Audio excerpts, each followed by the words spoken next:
My stay in Tula turned out to be a little longer than expected, but I wanted to get back home in time, so I chose a train instead of my habitual bus to the south of Moscow. It was a November evening, and the train was surprisingly empty. I took a seat near a window. The travel from Moscow to Tula takes about 3.5 hours. I knew it because I had used the same train before. Having a long ride ahead of me doesn't distress me.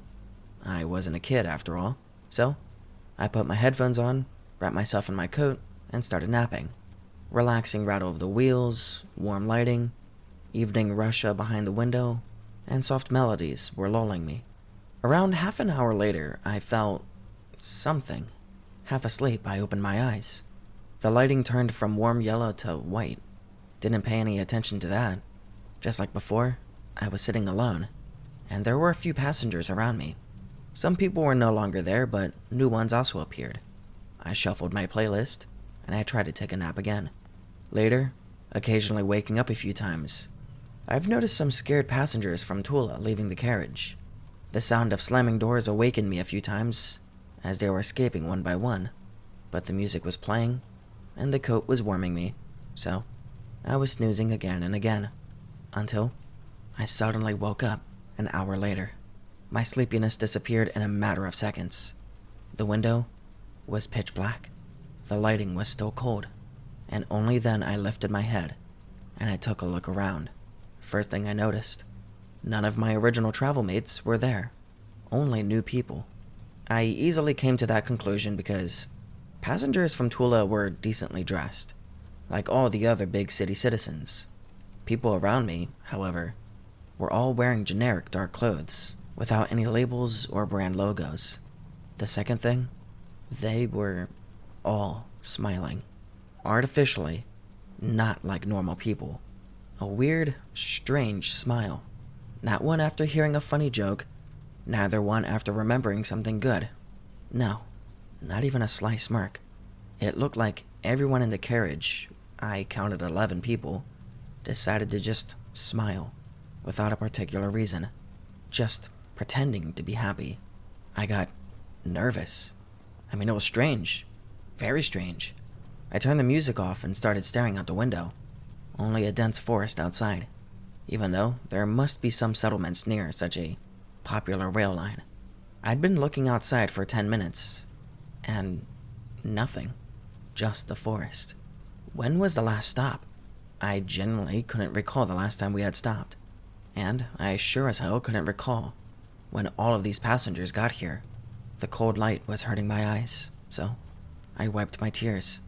After turning round, I realized I'm not alone. In front of me, on another seat, was a guy. He was smiling too, and plus, he was looking directly into my eyes. I'm a skeptic, so I thought he simply was just like a redneck trying to scare me. I chuckled loudly, leaned on my seat, and started staring back at him. He didn't react, and soon enough, I indeed got frightened. He simply kept staring at me. I tried smirking, wrinkling my brows, winking, but it didn't work. Not at all. He kept staring and smiling. "The fuck you want?" I asked. He just kept staring. I lifted my head and noticed that all the other passengers started getting closer to us. Closer to me. Notably, they only moved when I couldn't notice that. Getting distracted by the guy in front of me, I couldn't watch the crowd. A woman in glasses was 3 rows beside me, and then 2, and then 1. I wiped my tears again. I looked around, and I screamed. They were now surrounding us, and the guy's smile got wider. His teeth, they made me shiver. These were fangs. Fangs with a perfect bite, and I realized that they were all together on the same side. Suddenly, with a loud whistle, an inspector entered our carriage. The passengers instantly turned around, narrowing their eyes. "Hey, you!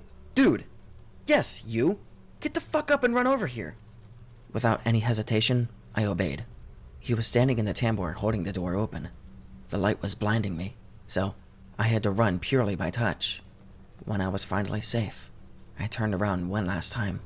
The whole crowd was glaring at me. The guy wasn't smiling anymore.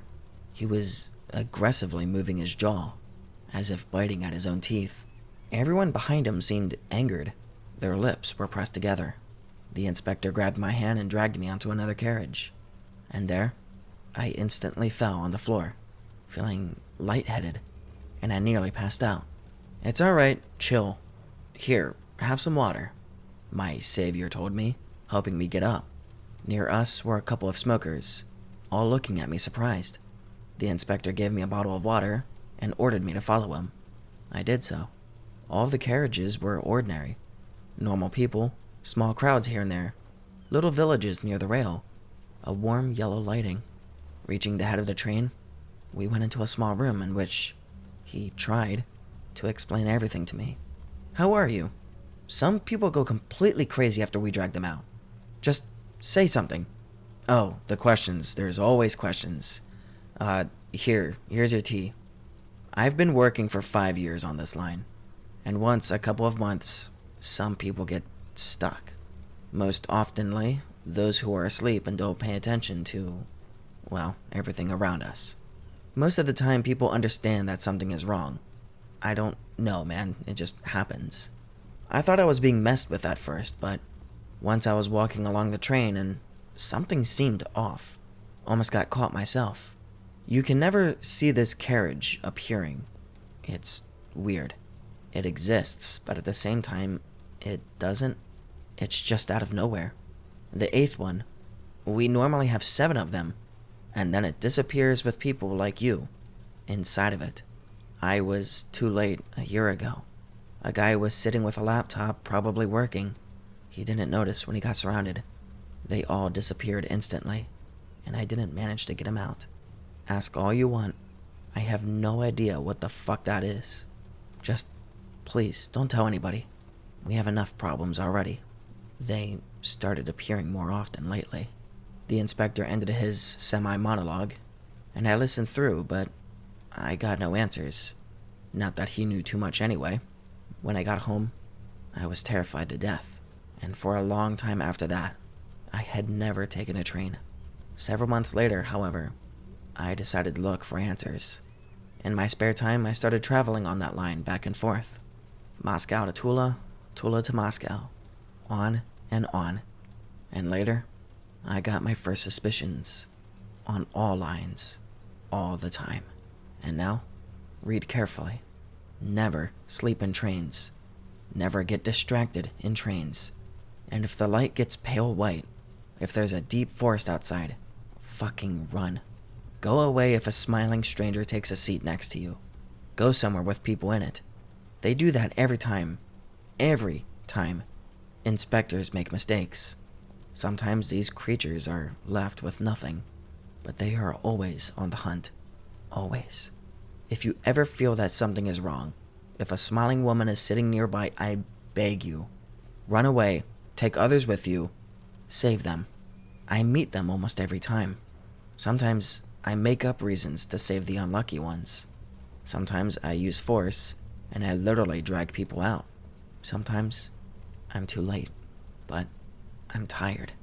I tried to do something, but nothing works. If you try to shoot them, they disappear, and the carriage gets normal. It's pretty hard to explain why you're standing in a train with a smoking gun in your hands. Prayers don't work, and neither does holy water. I'm tired of traveling back and forth just to attempt to understand what is that. People that are caught are never found again. I tried to take pictures of the carriage, but there, it looks completely normal. I tried to talk to them, but they just keep smiling. I tried waiting. I tried watching them. But despite drinking liters of coffee, the sleepiness almost kills me, just like the first time I met them. Though, I managed to escape by myself before they got too close. I can't keep doing that. I have a job. I should have a personal life, and yet, I spend all my spare time riding a fucking train. I tried searching the history of those wagons, of that line, of those places. Nothing. Empty. Not a single clue. I just don't know who they are. And I give up. I'm writing it all so you, yes, you, could save your life. I'm tired. I have no idea whether it happens on other lines or not, but The scariest thing of all is that their number is increasing. Recently, I have seen one of the passengers, a female, having a year-old boy in her hands. He has yet to learn how to smile. The house was ancient. It must have been like 100 years old. Thick brick walls, 3-meter tall ceilings, elaborate wooden flooring even in the common hallway. It's comfortable to live in such houses. They feel vast and spacious. There are bad things about them for sure, such as old pipes and ineradicable mosquitoes in the cellars. And among other things, that house in particular had its own quirk. A completely insane layout. The entrance to my apartment was at the end of its own hallway. And yes, there were no other doors in that hallway at all. I didn't even know what my neighbors looked like. I think that such a layout could be explained by the fact that everything was built in parts, maybe all at a different time. Why does it all even matter? Because I had little to no idea about the house's inner structure. After several turns, my mind got completely lost, and only the view from my windows could give me a hint about where I am. The apartment was a rented property. Some pensioners used to live here, but their kids took them to their home. Since I found it through my contacts, there really was no problem with the conditions of moving in. We agreed that I would renovate the place and get rid of all the old furniture. Luckily, no one was there to defend old Soviet closets and cupboards. And that was when I first came across the window. The window that changed my life forever. It was a sunny day. The sky was clear. Overall, it was great weather. Not that I was enjoying it though, because I was fighting one of the old closets. Its entire back wall, 10 thick oak planks, was bolted to the room's wall. The whole thing was kind of hung onto these planks, so taking it all apart was a real nightmare. After quite some time, all covered in sweat, I was finally done with the closet, and surprisingly, I found a window behind it. Old wooden frame, grayed out from the time and weather, a dirty glass, and a dim light coming from the outside. To see a window there was quite unexpected, and after I was finished with the planks, I opened it up and I looked outside. A small inner yard could be seen, or I would even say a well, because there was no entrance. The inside walls were bright orange and it looked pretty, I gotta admit. Apparently because of the lack of direct sunlight, the paint didn't fade or peel. What was even more interesting, I could see no other windows. Mine was the only one. Also, my window had a canopy over it, clearly put there to defend it from the rain. I shrugged, closed it, and got back to my work. That perplexed me, to say the least. My original plan was to put a horizontal bar instead of the closet, but a hole in the wall changed everything. I even thought to fill it with bricks, but then I decided it would be better to put my desktop near it. 2 weeks passed. I finally sorted my things out and organized the apartment to my liking. I ate, slept, and lived in it, not even realizing what was behind the window. Well, it remained that way until one particularly nasty day. The rain was drumming outside. I just got home by foot, all wet and fuming with anger. In just 2 hours, a sunny afternoon turned into a biblical flood. Couldn't take a taxi either. The whole city was paralyzed by traffic jams. I got undressed and I took a shower, and after that, I opened a book. I didn't feel like playing video games or watching movies. Deciding that my desktop would be the perfect place for that, I sat in my chair and I dove into reading. Thankfully, sunlight coming from the window created perfect lighting. I don't remember how much time had passed before I came to the realization. Half an hour, an hour, I jumped off of my chair and I blankly stared at the sunny inner yard outside. Was the rain over really so quickly? A little baffled, I looked out to the other windows. Rain and dark clouds. And right over here, sunlight and a blue sky. Is it the end? Am I going crazy? Looking out the window as if it was about to attack me, I backed away from the room and went into the kitchen. Alright, first of all, a cup of strong coffee. And a little bit of cognac. No, a lot of cognac. Fuck it, even more. Then a cigarette. The rain was still drumming on the other windows, as if hinting to me that it can't be raining everywhere except in one place. A climatic anomaly? I don't know. I rested my head on my hand, took a deep puff, and started violently coughing. Yeah, I'm a rare smoker. Fine. I absolutely can go crazy, but the electronics can't, right? I took my phone and I peeked into my room. The window was happily shining just like before. With my hand shaking, I pointed the camera at it and I took a photo. For a brief moment, I was hoping to just see an empty wall. That would provide some sort of simple explanation. Nope. The phone just showed me the damn glass rectangle full of light. Bullshit. It can't be like that. Can it? I was frantically thinking about what to do. Do I share my discovery? With who? Friends? Well, I got a couple of people I can trust, but what if it's dangerous? It's unacceptable to risk their lives. Walking back and forth and weighing my options, I came to a conclusion that I better do some recon myself and then decide what's next. The next week was spent preparing. I bought some climbing gear, cables, hooks, and other things I would need to get outside, and I decided to start with something simple, going down into the inner yard. So on a Saturday morning, I ate a light breakfast, and I approached the window. I pushed my table to the side, and I secured the cables in several places. So, in case of one of them failing, others would save me. I leaned out of the window, and I looked around. Smooth walls, the canopy, and after the floor above, the edge of the roof. The bottom of the yard was 4 meters below, and I forgot to mention this, but I lived on the second floor. I sighed. I yanked the cable, just to check one last time. I stuck my legs out the window and I sat down. One small jump for man. I started carefully climbing down. In the end, I was hanging several meters above the ground, holding onto the canopy with my hands. Fuck it. I pushed off from the wall and I jumped down. The ground hit my feet hard, and I fell onto my side. I made sure I didn't break anything and I got up. Nothing extraordinary. Dense, trampled soil underneath, walls, and the lonely window that I got out of. I put my head up and I looked at the sky. It's clear, and it's blue. Can it ever be different here? I inhaled to shout something, but I stopped myself. Who knows what can happen here? What if I attract a predator? Suppressing my scream, I loudly breathed out. That's it. Expedition is over. Time to go home. Grunting and groaning, I climbed back. My heart felt like it was about to jump out of my chest. Was it because I was tired? Hell no. I was nervous. My hands were shaking. I was feeling lightheaded. Is this another world? It seems so. Inside my brain were swarming with thousands, no, millions of ideas, of questions and plans. No. I need to chill out. I barely calmed myself down and sat in my chair, laughing like an idiot. The plans of Operation Roof began to unfold in my head. A month. That is exactly how long I had spent preparing.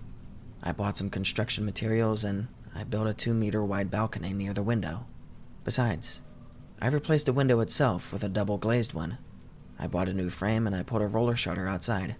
Who knows what creatures can live out there. I also put some thought into how exactly I would get to the roof. The answer was simple. A ladder. That was not as easy as it sounded, though. Simply buying one and placing it on a 2-meter wide balcony was not exactly the best idea.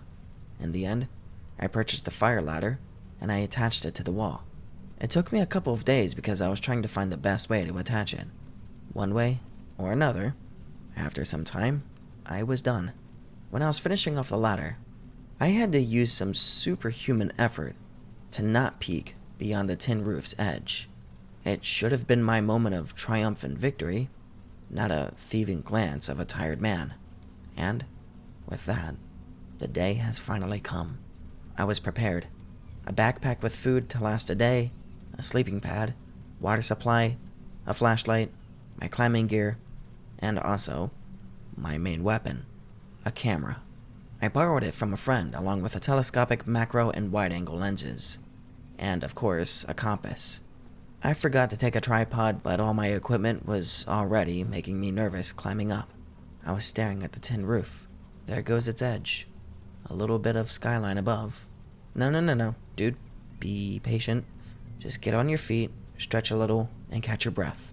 Adjust your backpack, and now it's time. I closed my eyes and I waited until my heart stopped racing. What am I gonna see there? The Garden of Eden? A scorched desert? An endless steppe? A lot of fog? And mountains sticking out of it?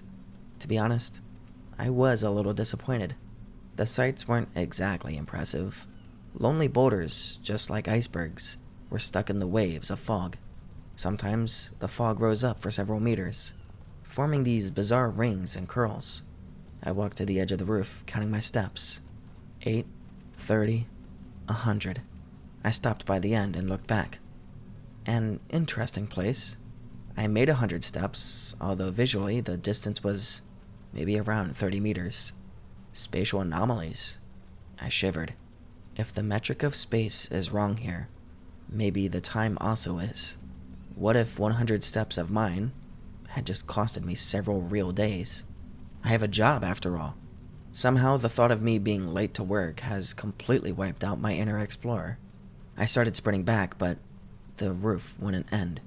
After what felt like a small marathon, I almost fell into my yard, if you want to call it that. What the fuck? I looked back. Yep, still 30 meters. Makes sense, doesn't it? I got back to my apartment and I rushed to my computer. Date and time now. My shaky hands opened a calendar in 2 attempts. Yeah, it was still the same day, just 20 minutes later. I made a sigh of relief and I sat down. Well, time to return then. My anxiety got replaced with thrill. I ate a sandwich and I went back. Back on the roof, I decided to check my compass. I pulled it out and looked at the arrow. It did a little spin, and it pointed to where north was in here. I put my head up to check the sun's position, and my jaw dropped. There was no sun. I looked around and found out there was no shadows either. At all.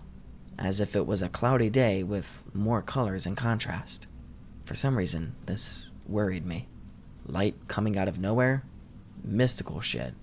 On the other hand, windows into parallel worlds are not an everyday occasion either. I walked to the roof's edge, sometimes glancing at the compass. The arrow didn't change directions. This time, it took me 70 steps. I memorized a number, and I looked down at the house's outside walls. They were quite shabby. Empty windows melancholically stared at the foggy scenery. The fog itself was calmly beating against the walls, just like an endless milky ocean. I saw some movement down below, but no matter how long I stared, my eyes couldn't catch anything. I decided to go around the roof's perimeter. Tin was springing and making hollow sounds, bending under my weight. I took a couple of pictures with the wide-angle lens, and then put the telescopic lens on, and I snapped one of the mountains. It appeared that there wasn't a way to get down outside. Or, at least, I couldn't find one. At the same time, the fog level seemed to get slightly higher. I wasn't sure about that, but after walking a little bit more, I noticed that it indeed was already near the second-floor windows. It was higher than it used to be. I felt uneasy. Also, it was now getting darker, and the sky was steadily becoming scarlet. What's even more important, shadows appeared for the first time. Huge boulders scattered around the valley now reminded me of a gigantic fist, and all the shadows were pointed at me, or, which was probably more true, at my house. I rushed back home. First step, 10th, 100th, but I was nowhere near home. I started running, feeling like I was being chased. 20 minutes later, all sweaty and exhausted, I yet again almost fell off into the fucking yard. I turned around and saw the fog swaying at the roof level. Just one more minute, and it's gonna rush towards me. Slightly slipping on the ladder, I quickly climbed down and then jumped onto the balcony, skipping half a meter worth of rungs, and I jumped into my flat, instantly closing both the window and the shutter. The apartment was pitch dark and deathly silent. I turned the lights on and I collapsed onto my bed, not even undressing, and immediately falling asleep. In the morning, I opened my eyes and peeked around my room. My body ached after yesterday's jog. Grunting, I got up and stretched. Out of the normal windows, with my normal street outside, could be seen another overcast morning. Then, I looked at the window. Nope, not today. Enough escaping from the fog for now. Repeating that again, I chuckled. What an idiot. The house must be in the middle of a swamp. Swamps always have fog over them. In the evening, their fumes are condensating better, and therefore are rising up. Nothing mystical here. The day went routinely. I tried to forget about the window and my theories around it, and only in the evening, when I turned on my computer to examine yesterday's photos. Unfortunately, they were all overexposed. This was just idiotic. There was no way this would happen with digital photos. Unless I gulped. Radiation. Oh, you fucking explorer. Walking around Chernobyl wearing shorts and a t-shirt. Obviously, I didn't sleep that night, tossing and turning in my bed, imagining my internal organs melt and deform. The morning came, but the signs of radiation sickness didn't. Nonetheless, I ordered a Geiger counter and put it in my backpack as soon as I got it delivered. I'm not gonna go over all the ins and outs of my experiments. All I'll tell you is that there was no radiation. Like, at all. Not even any background radiation. I also spent several days mainly experimenting with the world's physics. For example, the distance here depends on your desires. The more you want to get somewhere, the longer you have to go. The only reason I escaped the fog that time was because by the end, I was more focused on not spitting my lungs out. Sometimes, clearing my mind completely, I could walk across the whole roof in 3 steps. One time I forgot my notepad at home and had been walking for what felt like an hour. Moreover, I discovered another thing. My compass wasn't pointing at the north. It was pointing at the window. I spent a whole day walking back and forth just to prove this theory. One of my most important experiments was determining the fog level at night. I found a moisture-sensitive paint. It would change to bright yellow once touched by fog. I covered a 3-meter-long plank with it and put it vertically on the roof. I checked the results in the morning. Exactly 2 meters, with a couple of stripes reaching up to 3. Apparently, those were the bursts I had seen before. My next step was the Project Tower. It took me almost 3 months, but in the end, I built it. A 5-meter-high tower. It was a hellish work for sure. Never thought that building such constructions alone would be so hard. Nonetheless, the last nail was hammered. I also put a small construction cradle on the house's roof. That helped me immensely with delivering big and heavy stuff up there. I was scared shitless. No, I was so scared that I had been delaying my sleepover for 4 days straight. However, enough was enough. I put on warm clothes, took some food, 2 thermoses of tea, lights, 2 kerosene, 2 electrical, and even a couple of chemicals. And I went off. By the time it was getting dark, I was already on my tower. From there, I could see the landscape even better. The house was in the center of a huge valley on its very bottom. The fog wasn't rising up at night. It was simply filling the valley, streaming into it from somewhere outside. The first couple of hours didn't bring anything new. The fog was swaying near the house's walls.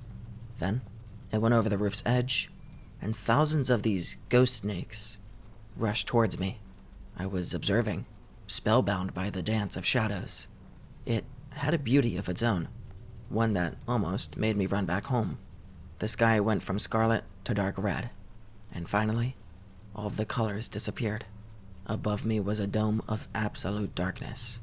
The gloom, fought by 2 lights, was becoming thicker with every second. It was compressing around me like a pitch-black sphere. Feeling claustrophobic, I lit a kerosene lamp. It helped. The dance of fire, its warmth and soft lighting calmed me down. I even felt brave. Out of curiosity, I tied 1 electrical light to a rope and lowered it into the sea of fog. I'm not sure exactly what I saw then. It appeared as if a huge 3-meter-long arm, woven from fog, had tried to grab it, but it fell to pieces right in the air. Except for a bone-chilling feeling of being watched, the night was peaceful. As the sky was getting lighter, fog was retreating, and soon enough, the valley got back into its, if you could call it, normal state.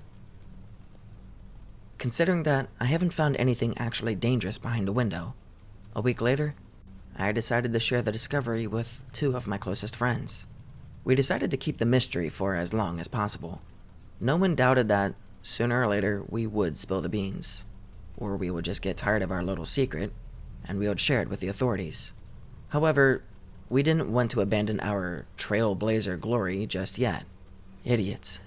All in all, our team now consisted of 3 members: me, Garrick, and Slavik. We were studying in the same university, and I knew the both of them like the back of my hand. Garrick was a bit afraid and tried to pull out, but Slavik convinced him to stay. He swore that at the first signs of danger, we would stop our research completely, and then we would report everything to the authorities for sure. Our first expedition together took place after a couple of days. During that time, I shared all the information I had with him, everything from the behavior of space to my theories about the fog and its nature. Seeing the other world had a way better effect on them than 1,000 words.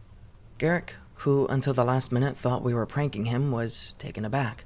He also paid attention to the fact that all the mountains were positioned in an ascending order, and that it all looked like a giant flower, with us in its center. To put it shortly, we were carried away. We spent our evenings discussing and speculating, and they almost always stayed at my place. Constant expeditions there made an interesting psychological effect. For example, you think that your cup of tea is nearby, reach out to grab it, only to find out that it's farther than you expected. Then, looking directly at the cup, you repeat the same movement, and everything gets back in place. As Slavik explained, it was the other world mindset, as we were reaching for things trying to not reach them completely. Our first breakthrough was completely accidental. Since I had spent the last 6 months researching the window, my apartment was looking like a dormitory. Empty bottles of water, beer and juice, dirty dishes, and a lot of pizza boxes. Plus, I still haven't thrown away the old frame. Once, pondering something, Slavik was picking it with a knife, and noticed some writings. Well, more like what remained of them. We cleared dirt and dust off the frame, and indeed, a weird pattern of squiggles covered it inside and out. After spending several hours on the internet, we came to a conclusion that it was something Indian. Although a lot of symbols didn't resemble anything, some of them could be interpreted as Hindi. Unfortunately, translating them only resulted in complete gibberish, and pasting it into Google's text-to-speech got us an incomprehensible set of howls, wheezes, and screams. Cthulhu sounds, as Garrick called them. Anyway, we were puzzled. Upon further research, we found out that such signs could be drawn to protect from evil spirits, and that it was very unwise to compromise them. We laughed it off and threw the old frame away for about half an hour. Then we decided to redraw these scribbles on the new window frame, just in case. Permanent marker on guard from evil spirits. Ghostbusters type shit. When we were done, I reached out and I closed the window. We began quietly staring at it, expecting, something. A scary face behind the window, a demonic howl, an enraged ghost. After about a minute, we exhaled, and a loud bang came from above, making us jump. Then came a second bang, and after that, loud swearing of upstairs neighbors. We all burst out laughing as the tension faded away. We threw a little party in the evening, devastatingly defeating a case of beer. After that, drunk and happy, the two went home and I stayed at my place. I had some horrible nightmares that night. I was desperately running around my house trying to escape from the fog. The corridors were endlessly winding and I, hopeless, desperate and terrified, had no choice but to keep running. In the morning, I felt like shit. We made a Discord call and the guys weren't looking any better. That night seemed to be pretty unfortunate for every one of us. A week passed. We slowly forgot about that horrible night, as we had no nightmares since then. Our team got brave enough for another expedition. We decided to kill 2 birds with 1 stone. First of all, Garrick found something I guess, interesting in my overexposed photos, but he wanted to be sure. He offered to snap a couple shots off the tower and to leave another camera there to film overnight. Second of all, Slavik came up with an interesting experiment. Leave a rat on the balcony for the whole night and see what happens. The last idea sparked a heated discussion between us, but in the end, we gave in. Who else would we check the fog's impact on? Definitely not humans. Besides, what could possibly happen? It was just fog, after all. Or so we tried to convince ourselves. Well, evening it was. We put the rat's cage on the balcony, poured some water and food in, and the rat didn't seem to be worried at all. Slavik put a blanket over the cage. It was quite cold at nights here, and we didn't plan to freeze our test subject. Meanwhile, Garrick was working on the roof. He took a couple of pictures on the digital, and then the film camera, and he put several video cameras in place. He didn't check his pictures though. He needed to hurry up as it was late already. Soon enough, everyone was home. We closed both the window and the shutter. We didn't feel like staring at the fog outside, so we decided to check the photos out instead. At first, I thought it was the wrong picture, until I noticed the familiar tin that the roof was covered by. Above that was something nasty. Tall, skinny, asymmetrical figures with several limbs could be seen in the fog. Just one look at them made me shiver. "We need to get the rat out of there." Slavik already stood up, but we sat him back down. It was too late. If that's what the fog hides, we definitely shouldn't go there at all. Gotta just fill the damn hole with bricks and forget about it. All the photos looked eerily similar. Fog, hideous figures that made you shit yourself just by looking at them, and the sky.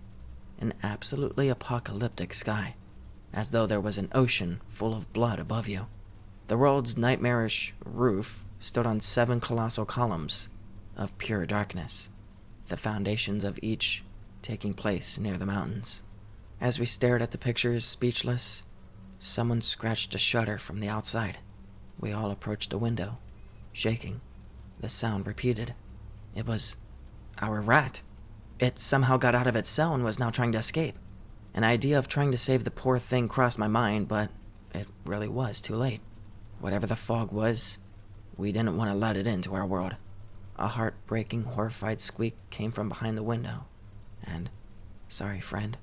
The squeak repeated and suddenly ended on a high note. We stood there, anxiously listening, but nothing else happened afterwards. We had to get absolutely plastered to fall asleep that night. Begging screams of the unnamed rodent were chasing me in my dreams. The next morning was utterly horrible. Every movement was painful. We all felt terribly dejected. We had spent the whole day recovering, wanting to throw up from every movement, and only by the evening, our thought process somewhat regained normality. That was it. We had to pull out. Me and Slavik decided to pick up the cameras and what remained of the poor rat, if there was any. Meanwhile, Garrick would go home to develop his film photos. Then we would all bring what we had to the authorities, and we would move on with our life. We opened the shutter, and we freezed. The yard, it changed. No, there were no rivers of blood or demon hordes. The paint peeled off, showing red scribbles, just like on our window, but there was a lot more. The whole house was covered in them. On our balcony was a pool of blood. The rat's body was nowhere to be seen. We gulped, got to the roof, and we began working. Slavik was lowering the cameras towards me. I was standing near the tower, hastily catching them. Even though it wasn't evening just yet, we just wanted to finish as quickly as possible. When the last camera fell into my hands, Slavik began getting off the tower, but he looked aside and froze. I glanced in the same direction, and my heart dropped. Fog. Of course, the fog. He jumped down and we started running, but the damn place didn't want to let us out. A couple of meters turned into what felt like 100. I wrapped camera wires around my forearm and began going down the ladder.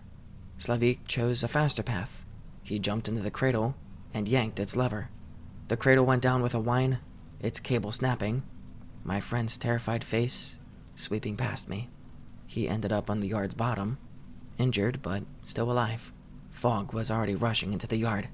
I jumped towards the window, tossing all the cameras into it, then threw a rope down towards my friend to help him get back up. Slavik grabbed onto it, and breathing heavily, started going up. But the synthetic rope was slippery as it is, and my friend's sweaty palms didn't help it either. Not even climbing 2 meters, he slid down and fell right into the fog. I won't ever forget his scream. I have never heard so much pain and agony in a human's voice. He stood up. His skin was covered in pea-sized blisters that were rapidly filling with some black goo, and they were bursting right away, splashing drops of blood and black pus. Groaning and crying, he started to get up again. I was pulling him up with all my might, and within a couple of seconds, I grabbed his hand and got him on the balcony. Together, we jumped back into my room. I closed the window and we both fell down, breathing heavily. Slavik was quietly mumbling something. I took a look at him. Holy fuck. His whole body was covered in abscesses. Skin got dark blue in some places, and scabs were formed. I grabbed my phone to call the ambulance, or the police, or... Fuck. My hands were shaking while I listened to beeps, praying for somebody to pick up. Someone growled behind me. I bounced and turned around. It was my friend. Well, what used to be him. Its head was tilted. Mouth hung open. Some muddy green liquid was dropping out of it. Eyes were sunken, making its face look like a demonic mask. The creature growled again, and I obeyed my instincts and I ran to the kitchen. There, I grabbed a knife and stuck it between the beast's eyes. It made its final groan, fell face down on the floor, and it got quiet. I spent a month in a rehabilitation center. The nightmares eventually ended. The memories weakened, and the grief of loss wasn't as horrible anymore. Garrick was found dead in his house. He burned the photos before a heart attack ended him. His face was full of terror. I don't know what he saw in those pictures, and I really don't want to. The authorities didn't believe me at first. I mean, who would? I tried to show them everything I had, but they nearly sent me to an asylum, so I had to go for a voluntary surrender, as if I killed my friend. That was when they finally had to visit my flat.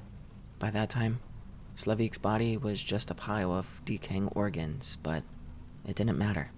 I showed them the window. Several days later, a group of people paid me a visit. I pretended that I believed they came from some research institute. They pretended that they believed that I believed them. I told and showed them everything I got.